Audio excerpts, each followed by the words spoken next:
Hello दोस्तों, कैसे हो आप सभी। दोस्तों, आज की इस वीडियो में, आज के इस लेसन में, आज के इस वीडियो लेक्चर के अंदर हम बात करने जा रहे हैं रैंक कोरिलेशन की। रैंक कोरिलेशन आज हमें स्टार्ट करना है।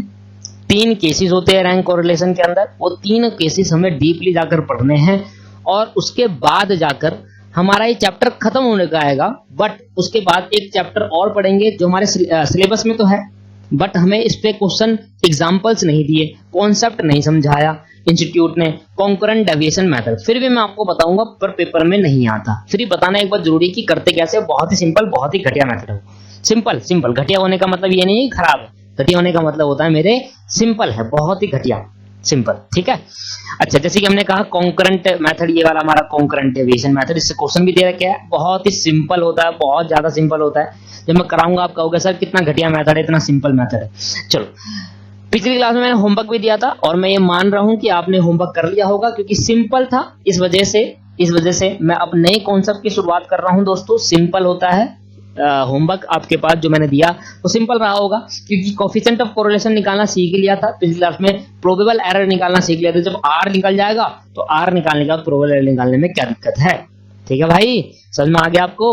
आगे बढ़े अब, चलो आगे बढ़ते हैं। आज की क्लास का टॉपिक सीखते हैं रैंक कोरिलेशन। चलो, तो रैंक कोरिलेशन के बारे में हम सीखते हैं। रैंक कोरिलेशन के बारे में मैंने छोटी सी बातें आपके सामने प्रस्तुत करी है, प्रस्तुत करते जा रहे हैं हम आपके लिए रैंक कोरिलेशन, जिसको हम स्पीयरमैन मेथड भी कहते हैं। अब इसके बारे में थोड़ा बेसिक पढ़ लेते हैं। बेसिक इसलिए क्योंकि एमसीक्यू में ना पूछ ले भाई, इसलिए पढ़ रहे हैं। बाकी हम कैलकुलेशन करेंगे सीधी सीधी, क्योंकि एक मेथड है कोरिलेशन फाइंड करने का।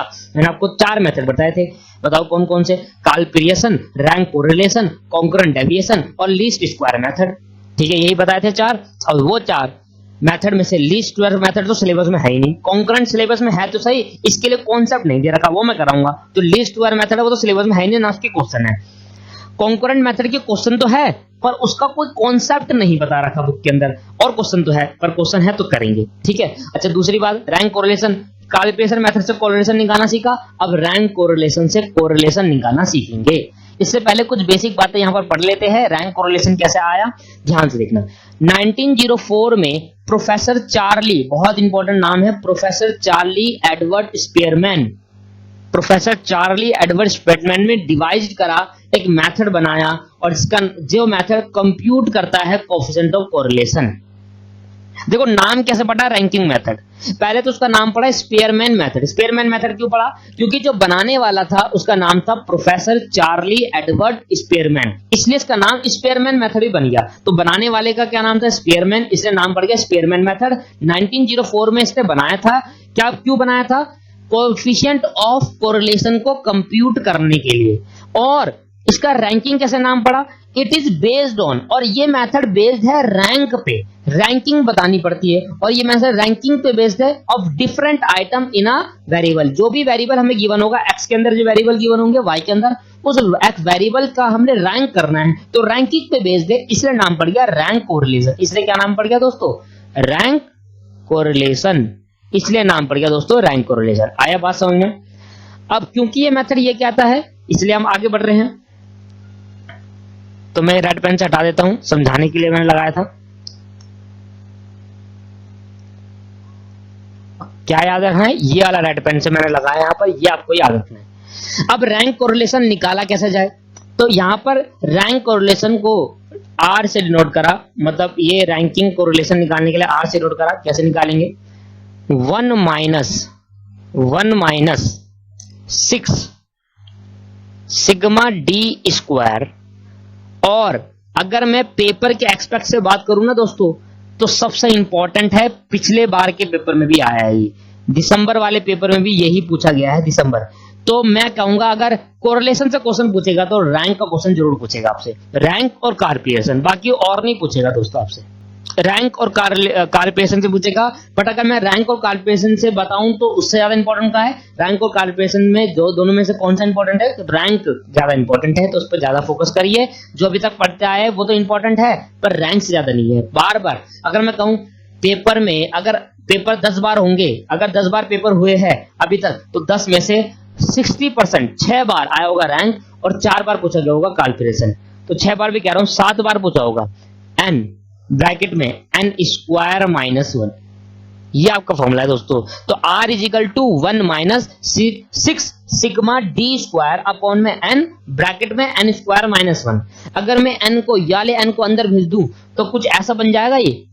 अगर मैं याले n को अंदर भेज दूं तो ऐसा बन जाएगा 1 minus 6 sigma D square upon में n अंदर भेज दिया तो n की क्यूब हो गया, और एक बार n इसके पास भेजा तो माइनस का n हो गया।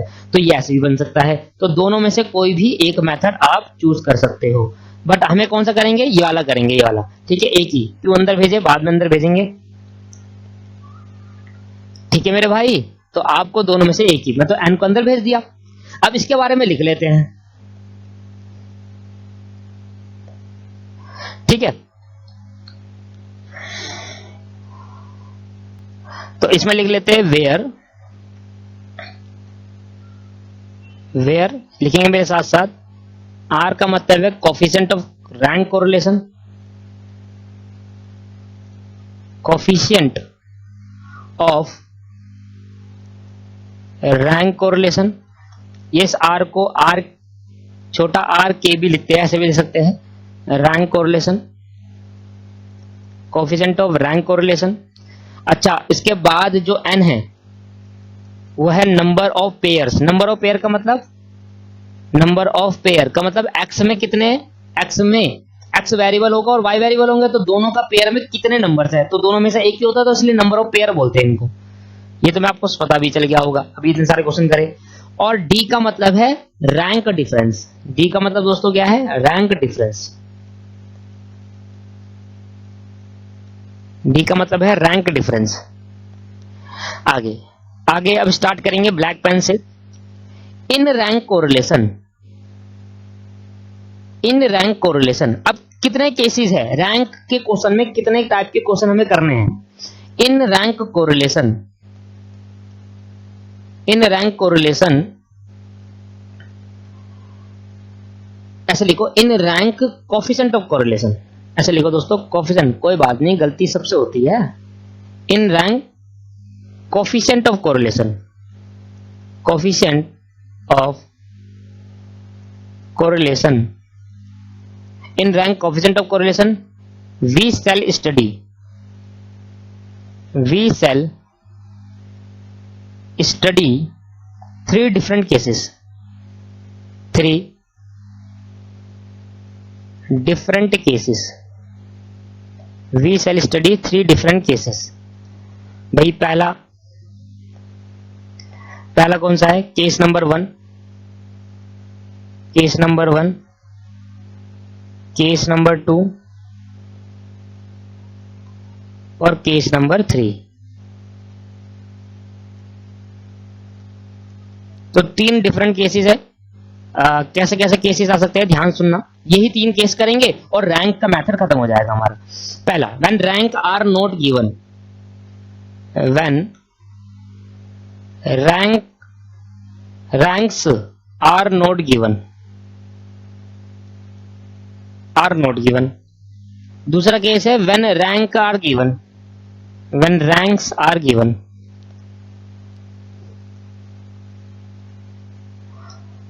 और तीसरा केस है when ranks are equal, when ranks are equal. जैसे ही हमने 3 केस पढ़ा, हमारा रैंक वाला मेथड खत्म हो जाएगा। तो देखो, पहला केस पढ़ाऊंगा व्हेन रैंक आर, अच्छा नॉट गिवन आना था, मैंने दोनों में गिवन लिख दिया। When rank are not given, पहला वाला केस है when rank are not given. दोस्तों, जब पहला वाला केस कराऊंगा तो उसमें दूसरा केस भी कवर हो जाएगा। पहले वाले केस में है कि रैंक गिवन नहीं होगा, तो मुझे रैंक निकालना पड़ेगा, और जैसे मैंने रैंक निकाली वो केस नंबर 2 बन गया। तो पहला वाला केस में अभी मैं कराना चालू कर रहा हूं, तो केस नंबर 2 आज ही खत्म हो जाएगा, केस नंबर 1 भी आज खत्म हो जाएगा दोस्तों हमारा। ठीक है, तो स्टार्ट करते हैं केस नंबर 1 से और कोफिशिएंट ऑफ कोरिलेशन निकालते हैं बाय रैंक मेथड से। ठीक है, अब हेड डालेंगे केस नंबर 1।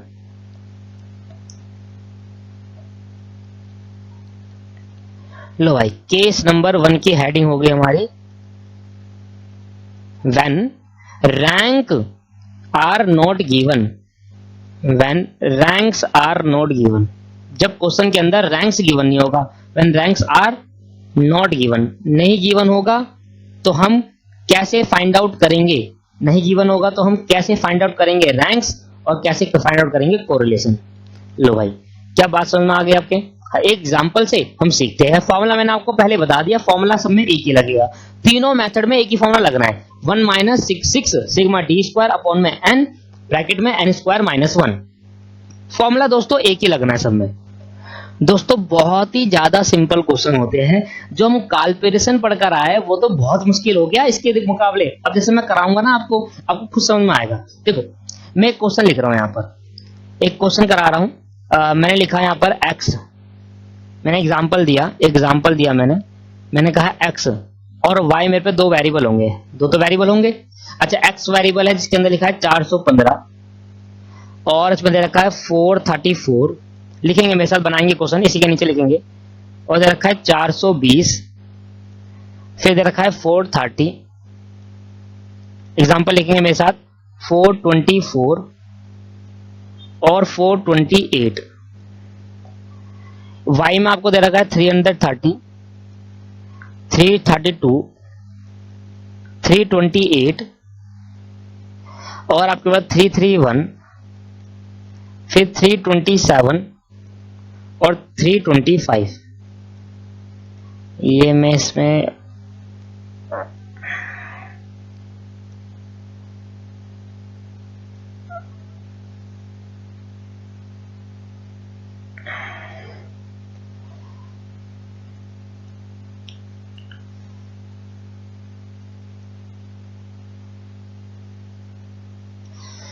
लो भाई, तो ये आपको डिटेल दे रखी है ऐसे, ठीक है।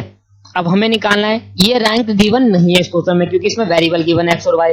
क्या होगा, अब इससे हमें रैंक निकालना पड़ेगा। तो अब जरा लिखाते हैं क्वेश्चन को कैसे सोल्यूशन, इसका सोल्यूशन कैसे होगा। देखो पहले ना आप इधर देखो एक बार, 5 मिनट की देरी, आप सामने सामने देखो, इसके बाद आपको समझ में आ जाएगा, फिर तो आपको ही करना है क्वेश्चन। हाँ, क्योंकि सिंपल इतने हैं। देखो पहले आपको x लिखना है, बताओ x कितना होगा, 415, 434, 420, 430, 424 है और 428 है। x लिख दिया। फिर आपको देखना है R1, ये होगी रैंक, किसके लिए, x के लिए, ठीक है। अभी रैंक निकालेंगे। फिर y लिखना है, y वेरिएबल 330, 332, 328, 331, 327 और 325। ये y की वैल्यू आ गई। अब y के लिए रैंक निकालेंगे, तो y के लिए R2 नाम दे दिया, ठीक है। किस कोई भी दे दो, R1 R2 किसी को, बट x को पहले दिया करो, ठीक है। x को पहले R1 नाम दे दिया, दो भाई। इसके बाद हम d निकालेंगे दोस्तों। d क्या बताया था मैंने कहा, रैंक डिफरेंस। d का मैंने क्या बताया था, रैंक डिफरेंस। तो कैसे निकालेंगे, d equal to R1 minus R2। जब मैं R1 निकाल लूंगा x की रैंक, जब मैं R2 निकालूंगा y की रैंक, तो मैं d निकालूंगा और वो कैसे निकलेगा, x की रैंक में से y की रैंक माइनस कर दूंगा, मतलब R1 माइनस R2। फिर इसका कर दूंगा स्क्वायर, इसका कर दूंगा दोस्तों स्क्वायर, d जो निकलेगा उसका कर दूंगा स्क्वायर और उसका कर दूंगा यहाँ पर टोटल। लो भाई, फॉर्मूला लिख दूंगा सामने, ठीक है मेरे भाई, समझ में आ गया आपको कैसे करना है। हाँ जी, अब सर बताओ रैंक कैसे निकलेगी। बहुत ही सिंपल है दोस्त, ध्यान सुनना। आप कहोगे सर पता नहीं क्या समझा दिया आपने, इतना सिंपल क्वेश्चन होते हैं रैंक के, बहुत सिंपल क्वेश्चन होते हैं, आप समझ रहे हैं। ध्यान समझना, ध्यान से देखना मेरी बात को, यहाँ पर बस सामने देखिए भाई। रैंक, पहली रैंक 1 2 3 करके रैंक देंगे, रैंक 1, रैंक 2, रैंक 3 करके हम देखो रैंक आती है, तो पहली रैंक, दूसरी रैंक, तीसरी रैंक, चौथी रैंक, ऐसे करके। तो रैंक 1 उसको देंगे जो हाईएस्ट नंबर होगा। क्या बोला मैंने, रैंक 1 उसको देंगे जिसके हाईएस्ट, ऐसा समझो कि मार्क्स, एक क्लास में सबसे ज्यादा मार्क्स जिसके होते हैं, तो रैंक भी तो 1 उसी की आती है ना। फिर रैंक 2 किसकी आएगी, जो सबसे ज्यादा में से उससे कम थोड़े आए होंगे, रैंक 2 जिसके सबसे कम आएंगे उसके लास्ट आए, ऐसा समझो। तो रैंक 1 उसको देनी। अब देखो 415, 434, 434 से बड़ा कुछ है, तो 434 सबसे बड़ा है, तो सबसे ज्यादा मार्क्स आए रैंक 1। अब 434 के अगला बड़ा कौन सा है, ये लो भाई दूसरी रैंक 430, फिर 430 के बाद 420 तीसरी रैंक। सर यही करना है, हाँ यही करना है इसमें। और फिर 428 के बाद कौन सा है, 424 फोर्थ रैंक, और फिर 420 फिफ्थ रैंक, और 415 सिक्स्थ रैंक। आगे समझ में। अच्छा अब दूसरा केस क्या होगा, दूसरा केस क्या था, व्हेन रैंक्स आर गिवन, पहले ही से ही क्वेश्चन में रैंक गिवन होगी, मतलब पहले से ही ये गिवन होगा, तो मुझे निकालने की जरूरत नहीं पड़ेगी। इसलिए दूसरा केस बना। तीसरा केस क्या था? तीसरा केस था अगर मान लो, देखो इसमें 1 2 3, मान लो 434 दो बार आता तो मुझे दो रैंक डालनी पड़ती है एक जैसी, तो ये तीसरा केस है। तो व्हेन रैंक्स आर इक्वल, जब 6 और 6 दो बार आ जाए या 1 1 दो बार आ जाए। आ रहा समझ में? अगर नहीं समझ में आया कोई बात नहीं, जब पढ़ाऊंगा तो और अच्छे समझ में आएगा, पर अभी के लिए क्या कर रहा हूं, पहला केस। दूसरा केस समझ में आ गया होगा कि रैंक पहले से ही गिवन होगी, तो ये मेरा दूसरा केस बन गया। अगर मैं यही दे देता क्वेश्चन में पहली तो रैंक 1 और रैंक 2, तो मेरा तो और छोटा हो जाता क्वेश्चन। तो व्हेन रैंक्स आर गिवन, दूसरा केस। आ रहा समझ में? ठीक है, इसमें बताना सबसे बड़ा नंबर कौन सा है, इसमें बताओ दोस्तों सबसे बड़ा नंबर कौन सा है? 332। 332 से बड़ा कोई है नहीं, तो 332 सबसे बड़ा है, रैंक 1। 331 दूसरा है, फिर 330 तीसरा, फिर 328, फिर 328 है ना, हाँ फोर्थ, फिर 327 5, और फिर 325 6। आगे समझ में? अब डिफरेंस R1 में से R2, तो भाई इसमें से तो 6 माइनस 3, 6 माइनस 3 क्या आ जाएगा? 3 आ जाएगा डी। और इस 3 का स्क्वायर भी कर दूंगा तो क्या आ जाएगा? 9 आ जाएगा। आ रहा है समझ में? हाँ जी। 1 माइनस 1 0, और 0 का स्क्वायर करूंगा 0 ही आएगा। 5 माइनस 4 1, और 1 का स्क्वायर करेंगे 1 ही आएगा। 2 माइनस 2 0, और 0 का स्क्वायर करेंगे 0 ही आएगा। 4 माइनस 5, ओहो ये तो माइनस में आ गया, कोई बात नहीं, माइनस 1 का स्क्वायर करेंगे तो 1 ही तो आएगा पॉजिटिव।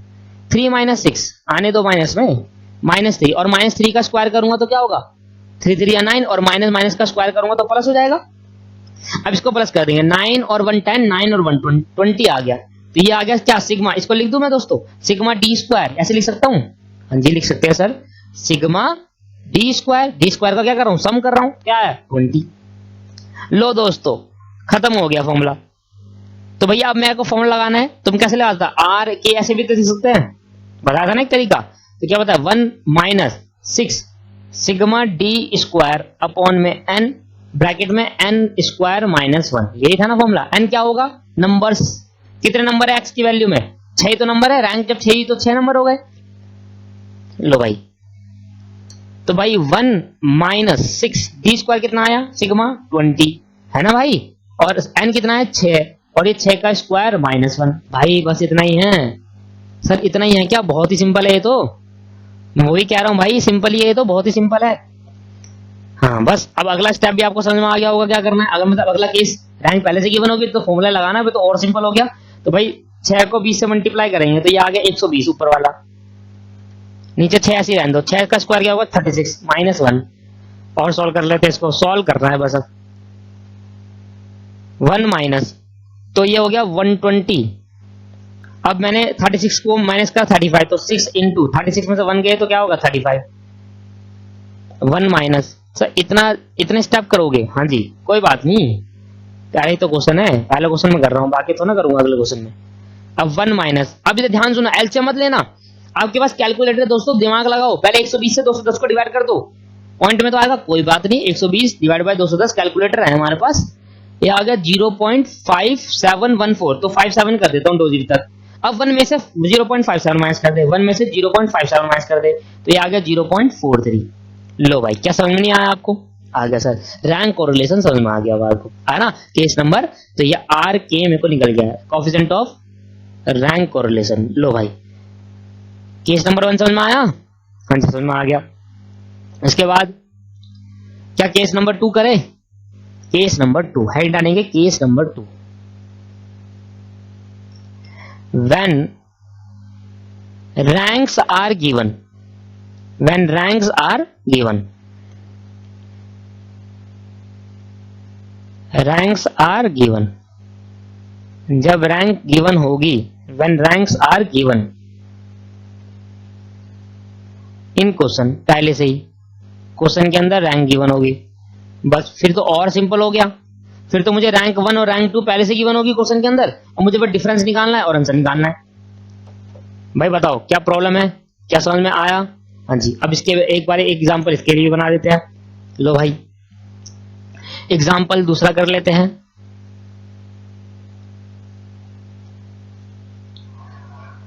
तो मैंने कहा भाई हिंदी एक है और इसकी रैंक दे रखी है R1, मतलब ये X की रैंक हो गई, मैं पहले से रैंक गिवन कर रहा हूं। एक मैंने कहा इकोनॉमिक्स है और इसकी रैंक दे रखी है R2। अब मैंने कहा पहले 6 3 1 1 5 4 2 2 4 5 3 6। सर हमें कैसे पता चलेगा कि कुछ क्वेश्चन में रैंक गिवन है? सर आपको आसानी से पता चल जाएगा। एक्स और वाई वेरिएबल जो होंगे ना वो बड़े बड़े होंगे, मतलब 10 से ज्यादा होंगे। देखो आपको पता चलेगा, कैसे पता चलेगा मैं आपको बताता हूं। आप पहले नंबर गिनना, 1 2 3 4 कितने नंबर है इसके अंदर बताना? 6 नंबर है। अगर 6 से ज्यादा 7 आ गया, 8 आ गया इस वेरिएबल में, मतलब एक्स और वाई में कुछ 7 से ज्यादा आ गया, 7 और 8 9 आ गया, तो मान लेना वो एक्स है। क्योंकि रैंक तो जब मेरे पूरे एक्स जो एक्स के अंदर जो वेरिएबल है मान लो 10 ही है, अगर 10 से है तो रैंक भी कितनी जाएगी? 10 ही आएगी। और रैंक से अगर 10 से ज्यादा उसमें आता 11 आ गया, 12 आ गया, 13 आ गया, तो रैंक तो ना होगी, फिर वो एक्स होगा। लो भाई बताना। अब मुझे R1 और R2 पहले से गिवन है, तो R1 मुझे गिवन है, पहला क्या है? 6 1 5 2 4 और 3। या अब R2 में क्या हो गया? 3 1 4 2 5 6। अब डिफरेंस क्या होगा? R1 minus R2, difference square हो जाएगा, है ना भाई। 3 में से 6 गए तो 6 माइनस 3 क्या हो जाएगा? 3 और 3 3 9। 1 माइनस 1 क्या हो जाएगा? 0, 0 का स्क्वायर 0। 5 माइनस 4 क्या हो जाएगा? 1, 1 का स्क्वायर 1। 2 माइनस 2 क्या हो जाएगा? 0। और 4 माइनस 5 माइनस 1, माइनस का स्क्वायर 1 होगा। 3 माइनस 6 माइनस 3 और 3 का स्क्वायर 9 होगा। तो ये क्या आएगा? 20। सर मैंने रैंक निकाली थी वही ली थी बस। तो बताओ अब आर का फॉर्मूला क्या होगा? तो R K is equal to 1 minus 6 sigma D square upon में एन, ब्रैकेट में N minus N square minus 1। ठीक है, तो अब ये 1 माइनस सिग्मा 6 इंटू ये 20 हो गया, अपॉन एन कितना है? 6 था, और 6 का स्क्वायर।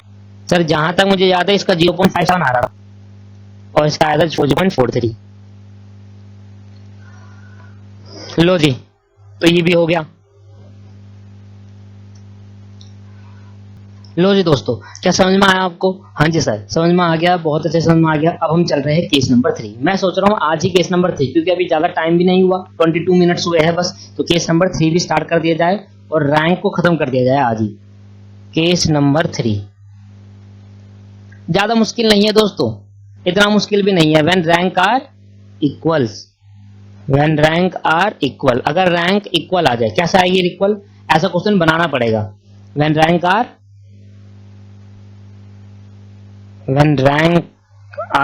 इक्वल, ठीक है भाई, ज्यादा दूर हो गया। व्हेन रैंक आर इक्वल, अगर रैंक इक्वल होगी कैसे होगी? एग्जाम्पल से देखते हैं। मान लो एक वेरिएबल है x और एक वेरिएबल है y। अब मैंने कहा 25 30 38 22 और आपके पास 50 70 30 और 90।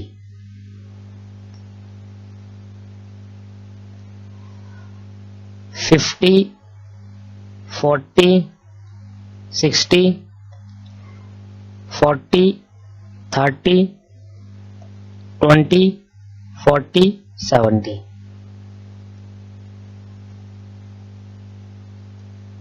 अच्छा दोस्तों, एक मिनट में एक चीज भूल गया, इसमें फॉर्मूला होगा, इसमें अलग फॉर्मूला अप्लाई होगा। पहले इस एग्जांपल से पहले वो फॉर्मूला लिख लेना, अगर आपने नहीं लिखा तो एग्जांपल से पहले या नोट्स की कॉपी में अपना ये फॉर्मूला लिख लेना। फॉर्मूला अप्लाई होगा R K is equal to 1 minus 6 sigma D square upon में क्या था? अपॉन में एन, ब्रैकेट में एन स्क्वायर माइनस 1, यही था ना? बस इतना तो है, साथ में और है, साथ में लगेगा यहां पर ब्रैकेट, और प्लस में ध्यान सुनना 1/12 m की cube minus m plus dash dash dash, और ये m की क्यूब माइनस m चलता रहेगा जितनी बार रिपीटेड आएगा। ठीक है, उससे पहले मैं इसमें लिख देता हूं वेयर वेयर बाकी सब तो सेम है, एम ही तो बताना है। Where M is equal to repeated item, repeated rank लिख देते हैं। रैंक जितनी बार रिपीट होगी,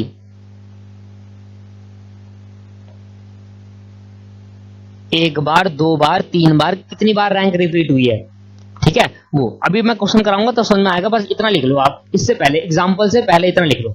अब देखो यहां पर देखो 30 कितना है, एक यहां है 30, एक यहां पर है 30, और यहाँ 40 कितने हैं, एक यहां पर 40 है, एक यहां पर 40 है, एक यहां पर 40। अगर ऐसा आएगा तो समझ लेना यही रैंक का क्वेश्चन है विद इक्वल इंटरवल, मतलब रैंक जहां पर इक्वल होगी। देखो अब इनको क्वेश्चन को सोल्व कैसे करेंगे, क्वेश्चन को सोल्व करेंगे दोस्तों, ध्यान सुनना, सही तरीका वही है। पहले x, फिर R1 रैंक 1 निकालेंगे x की, फिर y, फिर रैंक 2 निकालेंगे y की, फिर वही d is equal to R1 minus R2, सब कुछ सेम है, फिर d स्क्वायर कर देंगे बस। अब मुझे बता देना क्या क्या था, 25, 30, 38, 22, 50, 70, 30 और 90। ये y भी लिख देता हूं, 50, 40, 60, 40, 30, 20, 40, 70।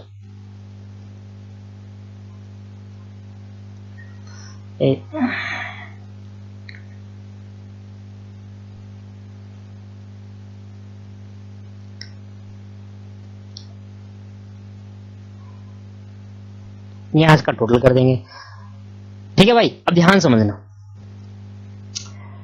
जिसके नंबर सबसे कम होगा उसको पहली रैंक जाएगी। मैं लिख देता हूं यहां पर,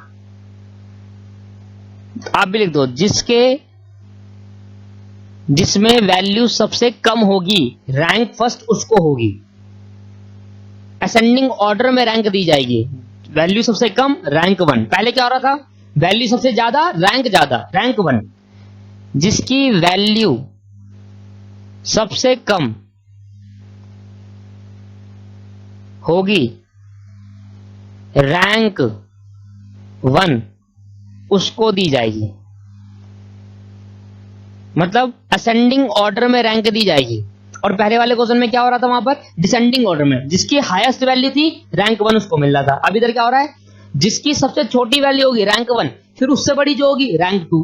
अब जरा ध्यान सुनो, सबसे छोटी वैल्यू तो देखो 22, रैंक 1 इस पे जाएगा, नहीं तो पहले हाईएस्ट शुरू होता था। सबसे छोटी वैल्यू किस पे है, 22, तो रैंक 1। उसके बाद कौन सी है, 22 के बाद 25, रैंक 2। अब जरा समझना, 25 के बाद 30, और 30 है 2। ध्यान सुनना, यहां रैंक 3 डाल दो, ये 4 डाल दो। ध्यान सुनना, अभी ऐसे नहीं करना, ध्यान सुनना, इधर देखो, यहां रैंक 3 डाल दो या 4 डाल दो, या यहां रैंक 3 डाल दो, यहां 4 डाल दो।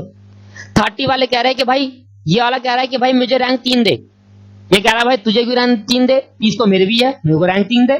भाई दोनों लड़ लग गए, हमने कहा भाई तुम तो लड़ोगे। ध्यान सुनो मैंने क्या बोला, ये 30 कहता है कि भाई मुझे तीसरी रैंक दे। ये कहता 30 तो मेरी वैल्यू है, अगर मेरी 31 होती तो ये 30 बोलता ही नहीं।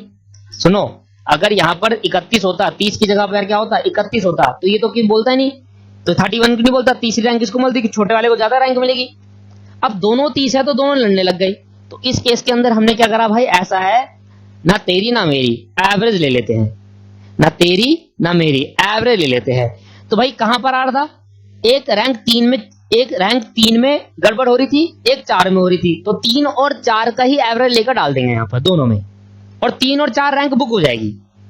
तो मैंने कहा 30 इज रिपीटेड, नीचे लिख देंगे 30 is repeated 2 time, repeated 2 time, 30 is repeated 2 time in 3rd and 4th rank में। तो भाई अब इस केस में क्या होगा, 3 + 4, 3 और 4 का ले लेंगे एवरेज, तो कितना हो जाएगा 3.5, और 3.5 दोनों में रैंक डाल देंगे। आ रहा है समझ में कैसे करना है, लो भाई। तो यहां मैंने रैंक डाली, तो इसलिए मैं दूसरे पेन से लिखता हूं ये हो गया 3.5 और ये हो गया 3.5। तो बताओ कितनी रैंक दे दी मैंने? 3 दे दी, 4 दे दी? 4 दे दी। अब 5 से चालू हो गए, ये गलती सबसे ज्यादा बच्चे करते हैं।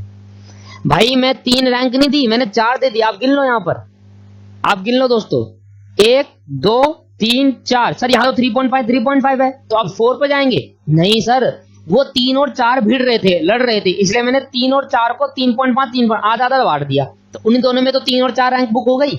अब 5 से चालू होगा दोस्तों, 5 से। क्या बोला मैंने? 5 से, क्योंकि 4 रैंक ऑलरेडी फिल हो चुकी है। बस यही गलती करते हैं, इसलिए यहां पर फोकस करा मैंने। तो 1 2 ऐसे मान लो, 1 हो गया, 2 हो गया, 3 4 4 हो गई, या 3 4 4 हो गई। अब पांचवी कहां? 30 के बाद सबसे बड़ा, इससे बड़ा नंबर कौन सा? 30 के बाद 38, पांचवी हो गई 38। और 30 के बाद, 38 के बाद कौन सा होगा? 40 है? 40 नहीं है, और 40 के बाद सीधा 50 है, तो 6 ही होगा। 50 के बाद 60 नहीं है, 70 है, 7 ये हो गया, और 8 ही नंबर है टोटल। 7 ये हो गया, 8 ये हो गया। 2 बातें यहां सीखने लायक है। जिसकी रैंक सबसे कम होगी, रैंक फर्स्ट उसको मिलेगी, कम वाले को पहली रैंक। दूसरी बात, अगर जहां पर रिपीटेड नंबर आ रहे हैं, जितने नंबर पा रहे हैं, 3 और 4 पाए, तो 3 और 4 बुक हो गए, अगला 5 से चलेगा। जैसे इस वाले में देखते हैं, सबसे कम रैंक कौन सी है? 20, तो 1 रैंक इसको मिल गई।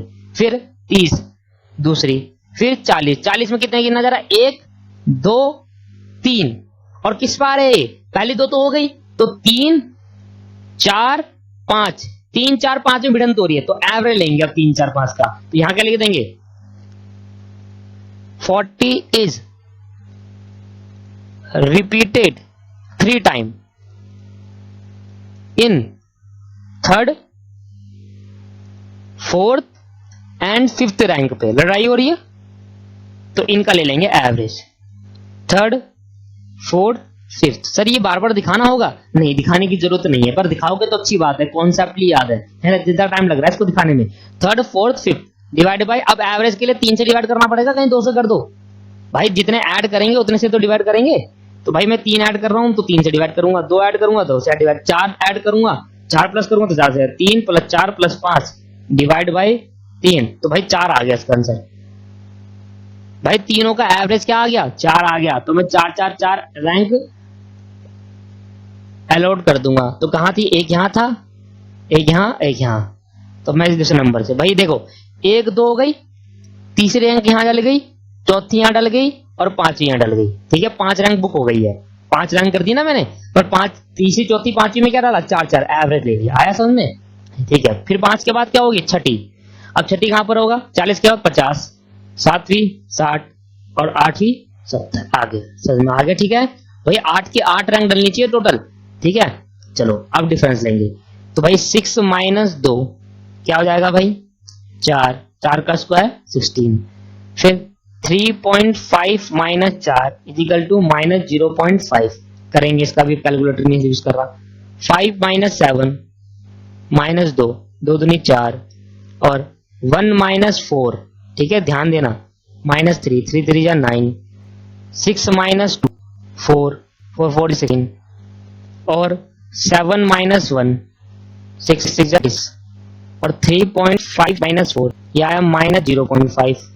सो करेंगे 8 माइनस 8 आया 0, 0 का स्क्वायर 0 हो गया। अब 0.5 का कर लेते, 0.5 मल्टीप्लाई बाय 0.5 दैट इज 0.25। ये आ गया 0.25, और यहाँ आ गया 0.25। भाई टोटल कर देंगे। अभी m क्या था? m अभी रुक जाओ, वो फॉर्मूला भी तो सिखाना है। तो दोस्तों इनका जो टोटल आएगा वो टोटल है आपके पास 81.5, और ये क्या आ गया? सिग्मा डी स्क्वायर मैंने प्लस कर दिया। अब फॉर्मूला लिखो। फॉर्मूला भाई देखो ध्यान सुना, 30 कितनी बार टाइम रिपीट हुआ? 2 टाइम। तो m कितना हो गया दोस्तों? m बराबर हो गया 2। एक m नहीं, अभी 40 भी तो रिपीट हुआ था। 40 कितनी बार हुआ था? 3 टाइम। तो इधर m बराबर क्या हो गया? 3। अब ऊपर फॉर्मूले में जाओ, ऐसे ही करना है। ये आपको शो करके दिखाना है, ये शो करके दिखाना है दोस्तों, आपको शो करके दिखाना है आपको। ठीक है, जो जितनी बार नंबर रिपीट होगा उतनी टाइम। तो ये देखो मैंने क्या करा था, यहाँ पर ध्यान देना, यहाँ पर मैंने लिखा था dash dash dash dash dash dash का मतलब क्या है? मैंने m की क्यूब माइनस m, तो एक बार रिपीट होगा तो एक बार ये वाला यहाँ ये फॉर्मूला लगेगा, एक बार पूरा फॉर्मूला लगेगा, दूसरी बार रिपीट हुआ फिर दूसरी बार ये पूरा फॉर्मूला लगेगा। तो कितनी बार रिपीट हुआ है? तो 2 बार। एक एम की वैल्यू 2 करके लिखूंगा, एक एम की वैल्यू 2 करके लिखूंगा दोस्तों, एक एम की वैल्यू 3 करके दोबारा ये फॉर्मूला अप्लाई करूंगा। ठीक है, तो फॉर्मूला कैसे बनाना है अभी सीखते हैं, रुको और देखते हैं, और प्रैक्टिकली सीखेंगे तो ज्यादा समझ में आएगा आपको। तो भैया R K is equal to 1 minus वही formula sigma 6 sigma D square. ठीक है, अब ब्रैकेट लगा देना यहाँ पर 6 sigma D square plus 1/12 M की क्यूब माइनस एम। एक बार रिपीट हुआ तो ये फॉर्मूला इतना, फिर दूसरी बार रिपीट होगा फिर दूसरी बार फॉर्मूला लगेगा एम की क्यूब माइनस, सर ऐसे अगर 3 बार रिपीट हुआ तो 3 बार लगेगा। हाँ बस, अब डाटा एड्रेस नहीं आएगा क्योंकि आपको पता चल गया ना कितनी बार रिपीट हो रहा है। तो ये आपके पास डिवाइड में एन ब्रैकेट में एन स्क्वायर माइनस 1। ठीक है भाई, अब सॉल्व कर दो। अब जरा ध्यान देना 6 डी स्क्वायर कितना आया था 81.5 प्लस 1/12। भाई एक बार ध्यान सुनना, एम कितनी बार आया? एक बार। 30 कितनी बार रिपीट हुआ है? 30 कितनी बार? 2 टाइम, तो एम हो गया 2। फिर 40 कितनी बार हुआ है? 3 बार। अगर मान लो 50 भी 3 बार होता, एक ही एक्स वेरिएबल में 2 ऐसे आइटम होते जो 2 बार रिपीट हो रहे होते, तो एम 2 बार होता। ठीक है, मान लो इस वाले आइटम में इधर ये 30 2 बार हुए, मान लो 38 भी 2 बार होते, तो 38 जो 2 बार होते उसमें भी एवरेज लेता मैं। ठीक है, 38 जो 2 बार होते उसमें भी एवरेज लेता, तो यहाँ पर फिर एम 3 बार आता। तो एक बार एम 2 बार, फिर एक बार एम 38 वाला 2 बार, फिर एम 3 बार। तो अभी तो 2 ही है, तो मैक्सिमम टू मैक्सिमम 2 ही आएंगे, ज्यादा नहीं आएगा। ठीक है, तो यहाँ पर एक बार क्या करना है 2 की क्यूब करके ले लो -2। सर आपने 2 पहले क्यों लिया, 3 क्यों लिया? अब 3 ले लो क्योंकि दोनों प्लस होने हैं। ठीक है, कोई दिक्कत नहीं। फिर 1/12 फिर 3, क्योंकि 40 भी 3 टाइम, तो 3 की क्यूब -3। एक बार m 2 हो गया, एक बार m 3 हो गया, डिवाइड बाय, आया समझ में? और n कितना था 8, तो 8 का स्क्वायर -1। लो भाई समझ में आ गया आपको या नहीं आया? समझ में आ गया। सॉल्व करते हैं इसको। 1 - 6 81.5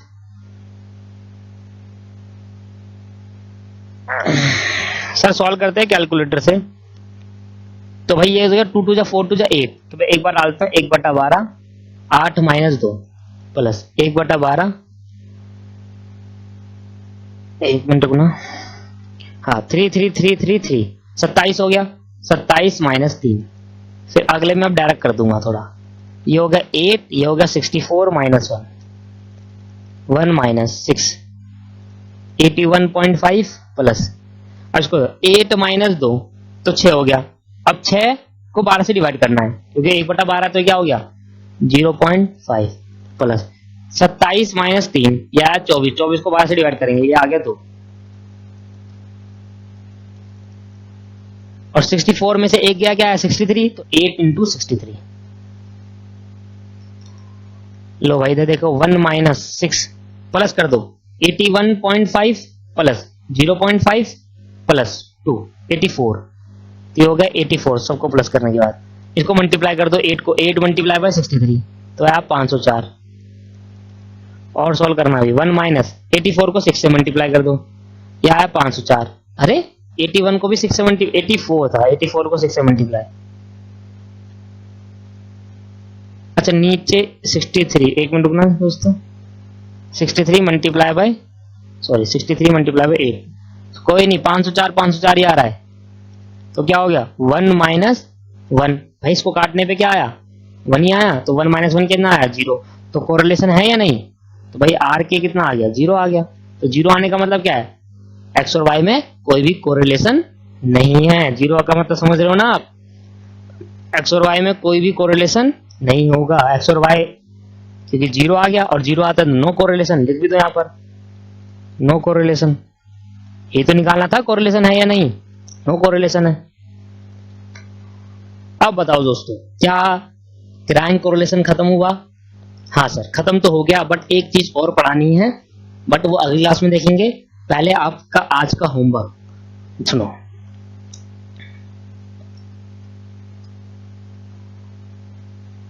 आज का होमवर्क लेंगे, देखो ये होमवर्क में देखना 48 60 72 62 60 40 39 सब अलग अलग है, सब अलग अलग है। तो पहला केस हो गया, तो केस नंबर 1, क्योंकि रैंक नहीं दे रखी। तो भाई 48 रैंक हो सकती है कभी, तो रैंक नहीं दे रखी, ठीक है। तो ये आपके पास होमवर्क हो गया। क्वेश्चन नंबर 3 होमवर्क में है, मैं लिख भी देता हूं, मेरे को भी याद रहेगा। होमवर्क जो दे रहा हूं मैं वो क्वेश्चन नंबर 3, और इसके बाद रैंक कोफिशिएंट ऑफ कोरिलेशन ये भी दे रखो होमवर्क में। अब केस ढूंढना पड़ेगा 60, देखो कहीं है दूसरी बार, 15 है कहीं, 20, हाँ 20 देखो, एक 20 ये रहा, एक 20 ये रहा, आ गया केस नंबर 3, ठीक है भाई। क्वेश्चन नंबर 9 होमवर्क में, केस नंबर 3 हो गया, कर लोगे ना? हाँ जी। क्या सारे क्वेश्चन होते गए हैं? पहला क्वेश्चन हो गया, दूसरा हो गया, तीसरा होमवर्क दे दिया, चौथा हो गया, पांचवा छठा भी हो गया, सातवां आठवां नौवां हो गया, 10वां होमवर्क में दे रहा हूं। अच्छा, द कोफिशिएंट, 10वां होमवर्क करना नहीं होगा तो मैं बताऊंगा, ठीक है। होमवर्क करना, ये मैंने ऐसे ही दे दिया, मेरे को 10वां क्वेश्चन मेरे को क्लास में कराना है। क्वेश्चन नंबर 10 मैं क्लास में कराऊंगा, CW क्लास वर्क क्लास में कराना है, बट आपको होमवर्क दे रखा है मैंने। क्वेश्चन नंबर 11, हाँ ये है रॉन्गली, ये कंसेप्ट रह गया, ये होमवर्क में नहीं होगा, ये मैं क्लास में कराऊंगा, नेक्स्ट क्लास में, नेक्स्ट क्लास लिख दिया मैंने यहाँ पर, नेक्स्ट क्लास। क्वेश्चन नंबर 10 मुझे नेक्स्ट क्लास में कराना है, तो नेक्स्ट क्लास का क्या है, नेक्स्ट क्लास क्वेश्चन नंबर 10 और क्वेश्चन नंबर 11, ये आप क्वेश्चन नंबर 10 होमवर्क में करके लाना, पर 11 मत करना, 11 नहीं होगा, क्योंकि इसमें रॉन्ग वाला दे रखा है, करेक्ट स्टैंडर्ड डेविएशन वाला पढ़ा था ना, ऐसी करेक्ट यहाँ पर रैंक कोरिलेशन। अच्छा ये देखो 10, 12, 15, 22, 28, 30, 45, 6 सारे अलग अलग नंबर है दोस्तों, ये केस नंबर 1 हो गया, ठीक है, हो जाएगा। क्वेश्चन नंबर 12 होमवर्क में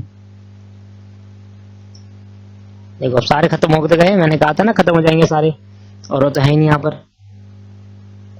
और रैंक कहां लिखा है, यहाँ देखो 29, 28, 17, 15, 20, 26, 27, 25, 34, 19, कोई भी नंबर नहीं है, केस नंबर 1 हो गया ये, देख लेना। बाकी दूसरे वाले में चेक नहीं कर रहा, केस नंबर 1 अपने हिसाब से बता दिया मैंने। क्वेश्चन नंबर 4 भी करके लाओगे।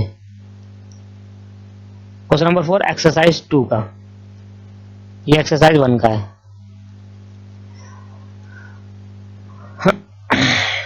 यहां पर कैसे करोगे, 10 competition beauty contest rank by 3 जज इन द फ्लोइंग ऑर्डर। तो भाई पहले देखो, ध्यान सुनो कैसे करना होता है क्वेश्चनों को। ये रैंक दे रखा है आपको, देख रहे हो आप, 1 2 3, देखो हाईएस्ट कितना नंबर है, 10। अब देखो 10 नंबर है, 1 2 3 4 5 6 7 8 9 10, देखो 10 है, तो ये रैंक का क्वेश्चन है। अब ध्यान सुनना, पहले जज ए और बी करोगे, ठीक है भाई। पहले भाई 2 रैंक का डिफरेंस हो सकता है, 3 का डिफरेंस नहीं होगा, तीनों से नहीं होगा ये क्वेश्चन। पहले क्या करेंगे, पहले जज ए और जज बी को लेकर एक क्वेश्चन करेंगे सॉल्व, फिर जज बी और सी को लेकर करोगे, और जज सी और ए को लेकर। भाई ये क्वेश्चन 3 बार होगा, आ रहा समझ में? भाई पहले ये मान लेना, इसको काट भूल जाना, फिर ये दोनों मान लेना, फिर बीच वाला भूल जाना, फिर ये दोनों मान लेना, फिर ऊपर वाला भूल जाना। तो 3 अलग अलग तरीके से क्वेश्चन होगा ये, ठीक है, आगे समझ में? तो जज एक बार जज ए और एक बार जज बी लेकर चलोगे, पहला एक बार एक क्वेश्चन करोगे, दूसरा फिर जज बी लेकर चलोगे और जज सी लेकर चलोगे, अलग अलग करके 3 क्वेश्चन होंगे। फिर तीसरा जज ए और जज सी, तीनों में अलग अलग रैंक निकलेगा, यहाँ रैंक अलग निकलेगा, यहाँ रैंक कोरिलेशन अलग निकलेगा, यहाँ कोरिलेशन अलग निकलेगा, तब होगा, ठीक है, करोगे खुद ही, सिंपल क्वेश्चन है, समझा दिया मैंने कैसे होगा। और रैंक पहले से दे रही है आपको। Use rank correlation to determine which pair of जज has nearest approach to the common test in beauty. तो भाई कौन सा नियरेस्ट है, ठीक है, वो बताना है आपको, ठीक है। ये देखो 6 हो गया, 7 हो गया, रैंक वाला ढूंढो क्वेश्चन, रैंक वाले क्वेश्चन कहाँ है भाई मेरे, ये रहा रैंक लिखा था ना मैंने भाई, ये रहा। केस नंबर देख ले एक बार, है कोई बराबर एक जैसा, ये रहा 85 85 एक जैसे मिल गए। केस नंबर 3 हो जाएगा होमवर्क में। क्वेश्चन नंबर 12 भी, क्वेश्चन नंबर 12 होमवर्क में है, और इससे पहले भी दिया था ना मैंने। क्वेश्चन नंबर 5, क्वेश्चन नंबर 5, बहुत सारे होमवर्क हो गया आज, पर ये सारे हो जाएंगे, इतने मुश्किल नहीं है कुछ भी। मुश्किल कह रहे हो सर, इतने सिंपल क्वेश्चन है ये तो। बस अगली क्लास में जो क्वेश्चन कराना है मुझे वो 11 और 12, 10 और 11 कराना है, ठीक है मेरे भाई। तो आज की क्लास के अंदर इतना ही करेंगे, नेक्स्ट क्लास में क्वेश्चन नंबर 10 और क्वेश्चन नंबर 11 मैं कराऊंगा। ठीक है दोस्तों, आज की क्लास में इतना ही। क्वेश्चन नंबर 10 और 11 में कंसेप्ट रह गया है और 10 और 11 कराकर अगली क्लास में नया कंसेप्ट चालू करूंगा, कॉन्करेंट डेविएशन, और चैप्टर खत्म करेंगे, एमसीक्यू करेंगे। उसके बाद एमसीक्यू भी रहेगा, एमसीक्यू करेंगे। एमसीक्यू ट्राई करो, आप ट्राई करना चालू करो दोस्तों। जो थ्योरी पार्ट है, देखो थ्योरी पार्ट तो रटना ही पड़ता है, मैंने आपको पहले ही समझाया, थ्योरी पार्ट में कुछ नहीं कर सकते हम, और बाकी जो प्रैक्टिकल है वो तो आपको समझा ही दिया, वो तो आप जल्दी से कर लोगे। आज की क्लास में इतना ही, बाय बाय। नेक्स्ट क्लास के कल वाली क्लास में देखते हैं क्या करना है। बाय।